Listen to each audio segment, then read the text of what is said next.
Thank you for starting off your week with CNN Student News. I'm Carl Azuz. First up, international aviation officials are trying to figure out what caused a tragic plane crash in Egypt's Sinai Peninsula. Kogali Mavia Flight 9268 crashed on Saturday morning, killing all 224 people aboard. It was traveling from the Egyptian resort city of Sharm el-Sheikh to the Russian city of St. Petersburg. Many of those aboard were Russians coming home from vacation.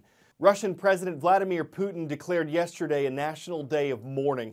The plane went down in clear weather a little more than 20 minutes after takeoff. A Russian official reportedly said it broke up in midair. The area where it crashed is home to Islamic militant fighters who are associated with ISIS terrorists. But though they made a statement that appeared to claim responsibility, Russian and Egyptian officials say that's unlikely. Egyptian President Abdel Fattah el-Sisi says the investigation could take months. Moving to the Middle Eastern nation of Syria now, where the U.S. is escalating its fight against the ISIS terrorist group. President Obama announced Friday that a small number of American troops would be deployed to northern Syria to help different groups there battle ISIS.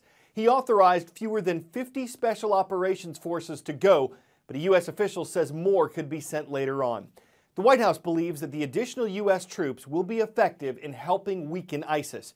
But it's a significant change in plan for the Obama administration, which said last year that no U.S. troops would be involved in direct combat with ISIS. Democrats and Republicans are calling for the president to lay out a clear strategy for dealing with the terrorists. Some are concerned about mission creep, when an initial military goal gradually expands. As part of its ongoing air campaign in Syria, the U.S. military has used drones, unmanned aircraft, for both surveillance and attack missions. At the consumer level, they've given users bird's-eye views of, well, anything. Once again, they're expected to be a popular Christmas gift this year, something that retailers and the Federal Aviation Administration are watching. They've breached some of the most secure airspace in the United States, including the White House. And they've nearly collided with commercial planes, even medical choppers en route to emergencies. Tower, medevac H1, we almost got hit by a drone, just to let you know, up here. In most cases, authorities get the drone, but not the operator. Federal safety regulators hope that's about to change. We're going to require operators of drones to register their aircraft. The FAA hopes to force consumers to provide personal information when they buy a drone, so it can be tracked back to the owner. I think many, if not most, users will comply because there are penalties associated with using these devices in the national airspace without complying with the registration requirement. The FAA says this year pilots report around 100 drone sightings every month. With nearly 1,000 drone sightings so far this year, the number of reports has nearly quadrupled since 2014. But key questions remain about what personal information consumers will have to provide and how regulators will enforce this. Renee Marsh, CNN, Washington.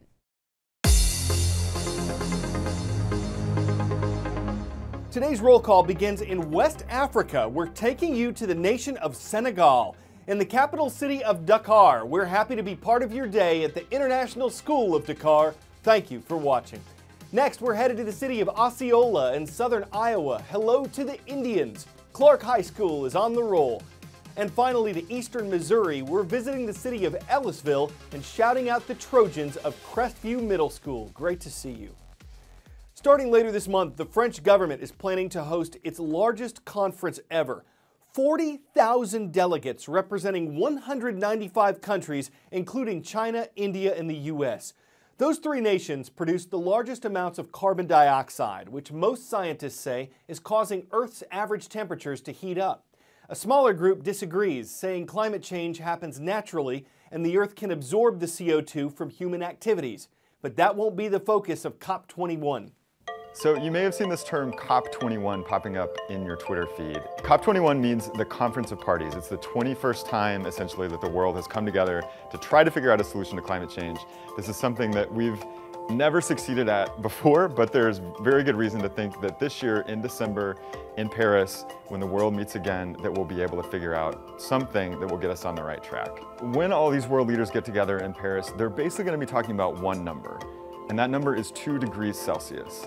That's the threshold for warming. It's measured since the start of the Industrial Revolution. And if we cross that mark, we're expected to go into what policy wonks consider the danger zone, or dangerous territory for climate change. There are entire countries that could disappear because of sea level rise at that mark. Wildfires are expected to get bigger, droughts will get more severe, and 30% of animals will be put at risk for extinction. I've seen these talks described as basically a potluck dinner, and each country in the world is bringing its dish, its climate plan to the table and saying, okay, here's what my plan is, like, what are you bringing? And the fact that the US and China are both bringing dishes to this giant international potluck is a huge deal for the Paris climate talks. That really hasn't happened before. China and the US are the 2 biggest climate polluters in the world, and previously they sort of stalled or gave mixed messages in terms of what they were going to do to get off of fossil fuels. There are huge stakes to these talks, but as far as what's going to be happening in Paris, it may be a lot of really kind of smaller things.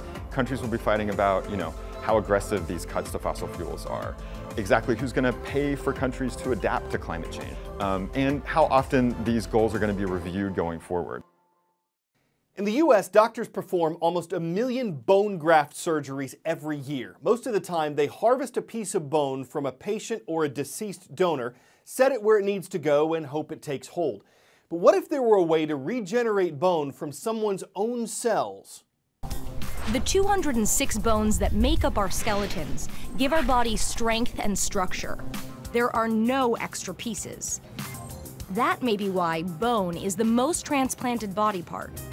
Worldwide, millions of bone transplant procedures are conducted each year, costing billions, and it doesn't always work. Quite literally, the only way to get human bone, even now, is to cut it out of a human. What we proposed is to say, take the best thing, which is your own bone, but instead of cutting you apart to get it, is to grow your own bone in the lab. In very simple terms, you'll need a 3D printer, some fat, a cow bone, and an incubator. A CT scan gets the measurements of a patient's bone. A mold is made from a cow bone stripped of all DNA, and then a custom-made petri dish called a bioreactor is 3D printed.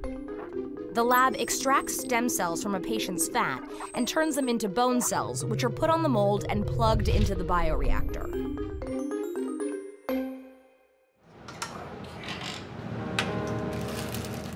Patients suffering from cancer, trauma, or congenital defects won't need to worry about transplanted bones getting infected or bodies rejecting them, because the bones would be derived from their own cells. So far, they've only tested the transplants in pigs, but if they can start human clinical trials, Tandon says they're just 8 years from market. At what point then would you implant this bone into a human? We're hoping to be able to start clinical trials in the next couple years. Will we ever see a day where you can grow an entire limb? It's a very exciting day. A lot of people will have to work together to make that happen because you'd have to grow muscle, skin, nerve, bone. Growing limbs may be far off, but bones are where it all begins. It's really interesting to be seeing it happening in front of our very eyes right now.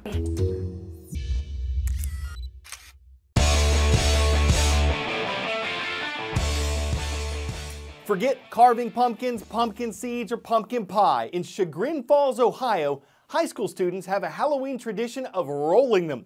First, they haul more than 200 pumpkins to the top of a large hill. Then they smash and roll them down the hill. Finally, the real fun begins. The pumpkin pieces are slippery, so the spirited students swiftly slide on sleds, giving in to gravity and gourd-hearted fun. Before we hit the road, Jack-o'-lantern, a question stems from all this. Who cleans it up? A front-end loader scoops up the scraps and does a fine job, and the students scrape together their own money to cover the expense and plant the seeds of goodwill. I'm Carl Azuz for CNN Student News.